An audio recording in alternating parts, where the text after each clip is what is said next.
Νύχτες πέρασαν που μύριζαν εσένα. Η σιωπή στο δωμάτιο, τεράστιος θόλος. Τα αγγίγμα σου ταξιδεύει στον αέρα. Μια ανάμνηση που καίει και λέει να αντέξω μόνος. Πέφτουν οι νότες στο πιάνο σαν δάκρυα. Κάθε πλήκτρο μια πληγή που ανοίγει ξανά. Ψάχνω τη σκιά σου στα σκοτάδια, μα όπου κι αν κοιτάξω λύπες και ο πόνος γυρίζει ξανά.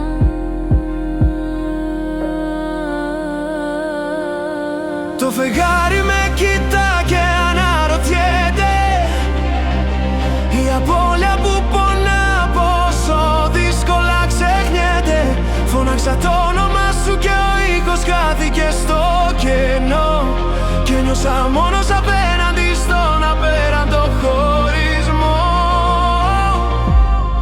Αν η αγάπη μας τελείωσε εκείνο το βράδυ, θέλω να την κρατήσω ζωντανή σαν τελευταίο χάδι. Σαν τελευταίο χάδι. Σαν τελευταίο χάδι. Σαν τελευταίο χάδι.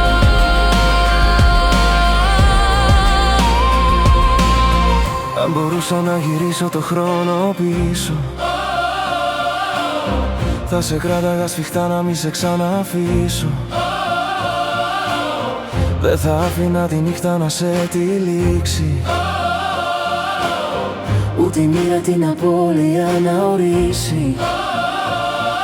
Ένα γράμμα σου φυλάω μέσα στο σιρτάρι, με λέξεις που τρέμουν πριν ο χρόνος τις πάρει. Μη μ' αφήσεις εγγραφές, κράτα με για πάντα. Μα ο δρόμος μας τώρα χωρίς επιστροφή, χωρίς μια λεζάντα.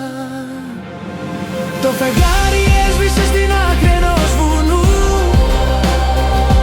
με αστέρια χωρίς ζωή σε ένα κόσμο κάπου αλλού. Μέσα μου η ανάμνηση αρχίζει